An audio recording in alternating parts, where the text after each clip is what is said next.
बाळासाहेबांच्या तमाम शिवसैनिकांना तुमच्या ह्या अनिश गाढवेचा, बाळासाहेबांच्या कडवट शिवसैनिकाचा आणि शिवसेनेच्या प्रवक्त्याचा मानाचा जय महाराष्ट्र। जर अजूनही शिवसेना एक वादळ या आपल्या हक्काच्या माध्यमाला शिवसैनिकांना सबस्क्राइब करायचं राहून गेलं असेल तर तुम्हा सर्व शिवसैनिकांना पुनश्च कळकळीची विनंती करतो, आत्ता ताबडतोब शिवसेना एक वादळ आपण सर्वांनी लाखोंच्या संख्येने सबस्क्राइब ठेवा। उभ्या महाराष्ट्रामध्ये आपल्या शिवसेनेच्या विचारांना पोहोचवणाऱ्या या माध्यमाला आपण सर्वांनी मिळून मोठं करा ही नम्र विनंती। कालच्या माझ्या राजन साळवींच्या व्हिडिओमध्ये मी एका विषयाला हात घातला होता, विरोधी पक्ष नेतेपद। लक्षात घ्या शिवसैनिकांनो, हा विषय अतिशय महत्त्वाचा आहे। विरोधी पक्ष नेतेपद हे आजच्या घडीला शिवसेनेकडे असणं, विधानसभेचं विरोधी पक्ष नेतेपद आपल्या शिवसेनेकडे असणं हे का गरजेचं आहे। आज शिवसैनिकांमध्ये म्हणजे अगदी कोकणामध्ये असेल, विदर्भामध्ये असेल, पश्चिम महाराष्ट्रामध्ये असेल, अगदी पूर्व विदर्भात असेल, मुंबईमध्ये असेल, उत्तर महाराष्ट्रामध्ये असेल, खानदेशात असेल, मराठवाड्यात असेल, सगळीकडच्या शिवसेनेमध्ये आजच्या घडीला जान भरणं हे सर्वात जास्त महत्त्वाचं आणि आपली पहिली प्रायोरिटी असली पाहिजे, प्राथमिकता असली पाहिजे। आणि यासाठी विरोधी पक्ष नेतेपद हे अतिशय महत्त्वाचं आहे। आज शिवसैनिकांना अगदी छोट्या छोट्या केसेस मध्ये अडकवलं जातं।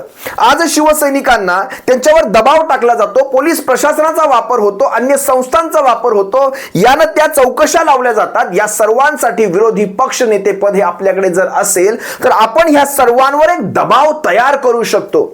आज शिवसैनिकांमध्ये ती आश्वासकता आपल्याला भरावी लागेल। होय, आपण आश्वस्त करतोय त्यांना, या महाराष्ट्रामध्ये शिवसेनेचा हा गाडा असाच पुढे जाणार आहे, भक्कमपणे पुढे जाणार आहे। शिवसैनिकांनो, साथ सोडू नका, शिवसेनेच्या पाठीशी ठाम उभे राहा।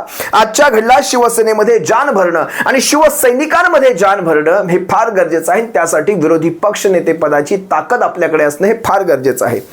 आज तुम्ही सर्वजण ज्या बातम्या पाहत आहात, कदाचित तुम्हाला त्या बातम्या पाहून थोडंसं वाईट देखील वाटत असेल, मनामध्ये एक संभ्रम तयार होत असेल की भास्कर जाधव साहेब, शिवसेनेचे कोकणातले एकमेव आमदार, यांच्याकडनं ही अशा प्रकारची स्टेटमेंट काय येतात। शिवसैनिकांना लक्षात घ्या, एक गोष्ट लक्षात घ्या, त्यांनी जे सांगितलंय त्याचा मतितार्थ काढायचा प्रयत्न करा। ते काय म्हणतायत की माझ्या कुवतीप्रमाणे मला काम करायची संधी मिळू शकली नाही। याचा अर्थ त्यांनी कुणावर आपली नाराजी व्यक्त केलेली नाही।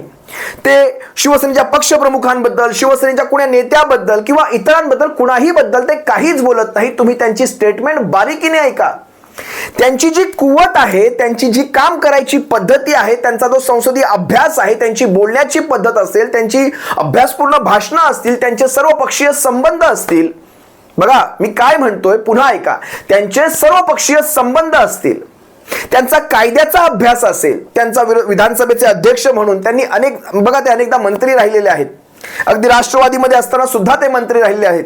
त्यांना महाराष्ट्राच्या विशेषतः किंवा संसदीय कार्यप्रणालीचा त्यांना चांगला गाढा अनुभव आहे।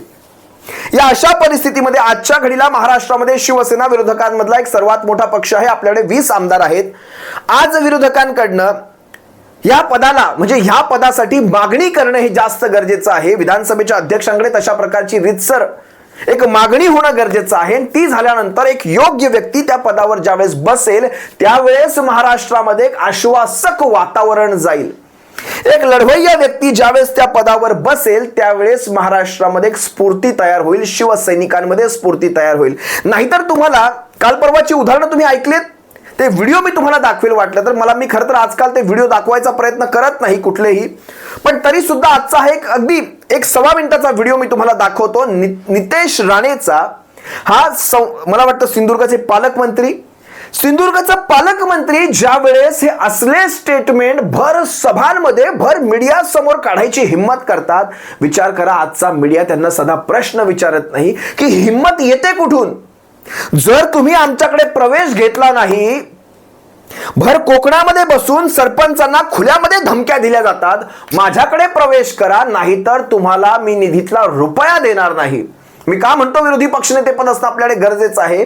माझ्याकडे प्रवेश करा, रुपया नाही तर देणार नाही. जर एकदा हा व्हिडिओ पाहत तळ पायाची आग मस्तकात जाते. खरं तर माझा हा सवाल मीडियाला आहे, आपण का बरं ह्याच्यावर साधा प्रश्न विचारत नाही? आपण रंजकतेने बातम्या दाखवता, आज भास्कर साहेब कुठे चालले, आज याव नेता गेला, आज त्याव नेता गेला, आज शिवसेनेला घरघर, शिवसेनेमध्ये फूट, शिवसेनेमध्ये खिंडार, ठाकरेंचं याव त्याव. ठाकरेंचं काही नाही जात मीडिया. आज आम्ही कदाचित त्या जात्यामध्ये पडलेले असू, पण मीडिया सकट सारा महाराष्ट्र उद्या सुपामध्ये आहे आणि तो सुद्धा खाली त्या जात्यामध्ये पडणार आहे. सारे भरडून निघणार आहेत. आज जर खुल्यामध्ये मीडिया समोर जर मीडियाचा सुद्धा धाक नसेल, आज आमच्याकडे सत्ता नाही म्हणून आज आमची अशी परिस्थिती असेल, तुमचं काय मीडिया, तुमचं काय होणार? जरा एकदा हा व्हिडिओ पहा, त्यानंतर तुम्हाला मी माझं पुढचं विश्लेषण. कोणाला भेटणार नाही. मी माझ्या लोकांना सांगितलेलं, उभाटा आणि महाविकास आघाडीच्या गावाचे सरपंचांची यादी काढा. जिथे जिथे उभाटा किंवा महाविकास आघाडीचे सरपंच असतील, पदाधिकारी असतील, की त्या गावामध्ये 1 रुपयाची निधी देणार नाही, एवढं मी तुम्हाला आजच सांगतो. काहीच देणार नाही. कोणाला गावाचा विकास करायचा असेल तिथे येऊन प्रवेश करून जावा, भरघोस काम होऊन जातील, नाही तर विकास होणार नाही. आपला कार्यक्रम सोपा आणि स्पष्ट असतो, आपण हात हातून ठेवत नाही. व्हिडिओमध्ये हे स्पष्टपणे सांगतायत, आपलं बोलणं हे असं असतं. आपण खुल्यामध्ये बोलतो म्हणजे माज पहा. ज्या गोष्टीची लाज वाटली पाहिजे त्या गोष्टीचा माज पहा.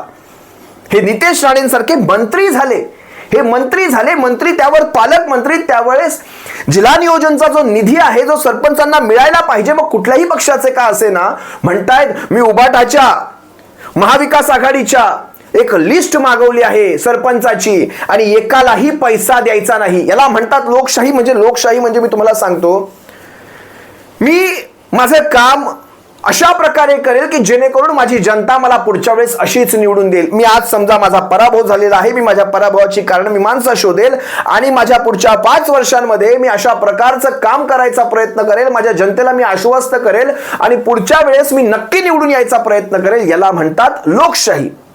आणि हुकुमशाही कशाला म्हणतात माहितीये?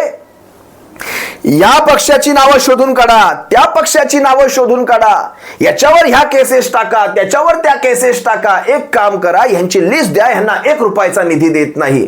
जर तुम्हाला निधी हवा असेल, या पक्षामध्ये प्रवेश करायचा, त्या पक्षामध्ये प्रवेश करायचा, नाही तर निधी नाही. याला म्हणतात हुकुमशाही. तुम्हाला कळतंय मला काय सांगायचंय? मी कोण्या दिशेने माझ्या बोलण्याचा रोख आहे? आज भास्कर साहेबांच्या त्या स्टेटमेंट मधला तुम्ही मतितार्थ काढा की माझ्या कुवतीप्रमाणे मला काम करण्याची संधी मिळाली नाही. हे दुर्दैव आहे. दुर्दैव म्हणजे त्यांनी कुणाविषयी सांगितलं नाही, पण लक्षात घ्या त्यांचा रोख आहे की आपल्याला ते पद मिळू शकलं नाही. जेणेकरून आपण महाराष्ट्राच्या शिवसैनिकांमध्ये, विशेषतः महाविकास आघाडी तर राहीलच, पण विशेषतः शिवसेनेसारख्या आपल्या ह्या पक्षामध्ये, या कडवट निष्ठावंतांच्या पक्षामध्ये एक जान भरण्यासाठी आपल्या हाती एक हुकुमी एक्का येईल. आणि होय, ही सत्य परिस्थिती आहे. आज भास्कर साहेब कुठेही जाणार नाही. शिवसैनिकांनो, तुम्ही त्याची काळजी करू नका, तुम्ही मनामध्ये ते विचार आणू नका. शिवसेना कोकणामध्ये आजही भक्कम आहेत. लाखो शिवसैनिक, लाखो कोकणी माणसं आजही शिवसेनेच्या पाठीशी ठाम आहेत. हे नेते जरी गेलेले असले, मुठभर नेते जरी गेलेले असले, तरी शिवसेना कोकणामध्ये आजही भक्कम आहे. पण या भक्कम शिवसेनेला आणखी भक्कम करण्यासाठी आणि त्याच्यामध्ये नेतृत्व तयार करण्यासाठी कुठून तरी एक जान भरणं गरजेचं असतं. मी पुन्हा पुन्हा जान या शब्दाचा पुनरुच्चार करतोय, तो तुम्ही समजून घ्या. जान ही सगळ्याच बाजूने असते, तन मन धन सगळ्याच बाजूने ही जान असते. तुम्हाला समजत असेल मला काय सांगायचंय? ह्या सगळ्या गोष्टी घडणं अतिशय गरजेचं आहे. नाहीतर ही असली माणसं ही शिवसेनेला सुरुंग लावल्याशिवाय राहणार नाहीत. ही नितेश राणेंसारखी माणसं ज्यांचा कार्यक्रमच आहे सकाळ दुपार संध्याकाळ फक्त शिवसेनेला टार्गेट करणं. या सबंध राणे कुटुंबाचा हाच कार्यक्रम आहे आणि यांना ह्याच कार्यक्रमासाठी एकाला केंद्रीय मंत्रिपद दिलं गेलं होतं, काहींना राज्यात मंत्रिपद मिळालेली आहेत, पालकमंत्रीपद मिळालेली आहेत. आता विचार करा, बाप खासदार, एक भाऊ एका पक्षातनं आमदार, एक भाऊ दुसऱ्या पक्षातनं आमदार. म्हणजे ह्यांची ती घराणेशाही नाही. किरण सामंत, उदय सामंत ह्यांची ती घराणेशाही नाही. रामदास कदम, सिद्धेश कदम, योगेश कदम ह्यांची ती घराणेशाही नाही. बरं, रामदास कदमाची हिंमत तरी पहा ना. म्हणे आदित्य ठाकरेंना सगळं काही आयतं मिळालं, मग सिद्धेश कदमाने कुठे जाऊन दगडी फोडले होते? किंवा योगेश कदमाने कुठे जाऊन दगडी फोडले होते, कुठला संघर्ष केला होता, कुठे भारत बंद मध्ये आडवे झोपले होते की महाराष्ट्र बंद मध्ये आडवे झोपले होते, कुठे गाड्या थांबवत किंवा गाड्यांच्या पुढे निदर्शनाचे बोर्ड धरून रस्ते अडवून असे कुठले संघर्ष केले होते, मग जरा सांगावं. हे असंच आहे शेवटी आपला तो बाबे आणि दुसऱ्याचं ते काय म्हणतात त्याला कार्ट. असो, ह्या सगळ्या विषयांमध्ये जायचं नाही, पण कोकणातल्या नेतृत्वाच्या विरोधात जे काही नेतृत्व शिवसेनेमध्ये आहे, वैभव नाईक असतील, मी मगाशी सांगितलं संदेश पारकर असतील, अतुल रावराणे असतील, विनायकजी राऊत साहेब असतील, राजन तेली असतील, ही सगळी जी मंडळी, भास्कर साहेबांसारखी सगळी मंडळी, यांच्या विरोधात एक फौज तयार झालेली आहे. ही सगळी फौज यांना कायम खच्ची करण्याचा कायम प्रयत्न करणं. विचार करा, सरपंचाच्या विरोधात अशा प्रकारची स्टेटमेंट दिली जातात, ह्या सगळ्या आपल्या नेतृत्वाच्या विरोधात अशी स्टेटमेंट दिली जातात. त्यावेळेस आज बघा ना, अंबादासजी दानवे साहेब विधान परिषदेचे म्हणजे वरच्या सभागृहाचे विरोधी पक्षनेते आहेत, त्यामुळे आपल्याला केवढा एक पाठबळ मिळत असतं. आज आपले प्रश्न अगदी पोलीस प्रशासनापर्यंत पोहोचवण्याचं त्यांच्या मार्फत प्रयत्न केला जातो. आज अंबादासजी दानवे आपल्या हक्काची व्यक्ती आहे, आपण त्यांना हक्काने गोष्टी सांगतो. दानवे साहेब आज हे झालं, दानवे साहेब आज ते झालं, आणि त्यांच्याकडनं ज्यावेळेस फोन जातात, एका विरोधी पक्षनेत्याचं पद हे जवळपास मुख्यमंत्र्याच्या तोलामोलाचं पद असतं. एका विरोधी पक्षनेत्याचं पद एका मुख्यमंत्र्यासारखंच पद असतं.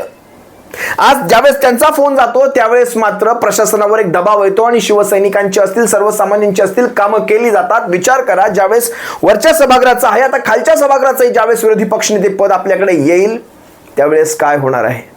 भास्कर साहेब कुठेही जाणार नाही शिवसैनिकांना, आपण त्याची काळजी करू नये, पण त्यांच्या बोलण्यातला हा मतितार्थ तुम्ही लक्षात घ्या. त्यांना कुठेही वाकड्यात घेऊ नका शिवसैनिकांना, त्यांना कुठेही वाकड्यात घेऊ नका. आज आपण म्हणतो तितकी सोपी परिस्थितीही नाही ते विरोधी पक्षनेते पद घेण्याची, कारण तशा प्रकारचे गुण समोरच्या मध्ये असणं गरजेचं आहे. विधानसभेच्या अध्यक्षाच्या माथ्यामध्ये ते गुण देखील असणं गरजेचं आहे. विधानसभेचे आता सध्याचे जे मुख्यमंत्री असतील, उपमुख्यमंत्री असतील, यांची परवानगी लागते. आता हे किती परवानगी देणार आहेत तो देखील एक प्रश्नचिन्ह आहे. ह्या सगळ्यांसमोर का झुकावा हा देखील एक प्रश्न आहे. अनेक गोष्टी आहेत, अनेक तांत्रिक गोष्टी देखील आहेत. बरं, महाविकास आघाडीतला समन्वय आहे का तेवढा, तो देखील एक मोठा प्रश्न आहे. पण तरीही यातूनही एक मार्ग सुटून शिवसेनेकडे एखादं हे पद यावं आणि एक चांगली व्यक्ती त्या पदावर विराजमान व्हावी, जेणेकरून शिवसैनिकांमध्ये जान भरली जाईल.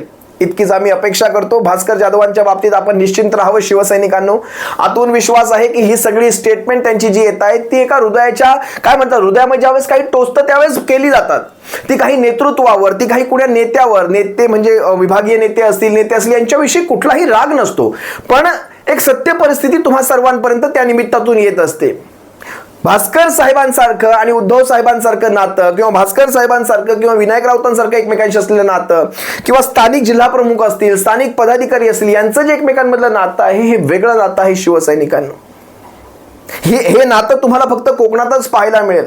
आणि कोकणची जी माणसं असतात ना शिवसैनिकांना, विशेषतः मी इतर महाराष्ट्रातल्या शिवसैनिकांना सांगेल, कोकणची माणसांची एक खासियत आहे, जीव लावला ना तुमच्यावर जीव ओवाळून टाकतील, पण जर का वाकड्यात गेला तर तुम्हाला आडवा तिडवा केल्याशिवाय सुद्धा राहत नाहीत ते. ही कोकणच्या भूमीची एक खासियत आहे आणि हे आम्ही पाहिलेलं आहे. तुर्तास मी तुम्हा सर्वांची रजा घेतो. सप्रेम जय महाराष्ट्र बाळासाहेबांच्या शिवसैनिकांनो.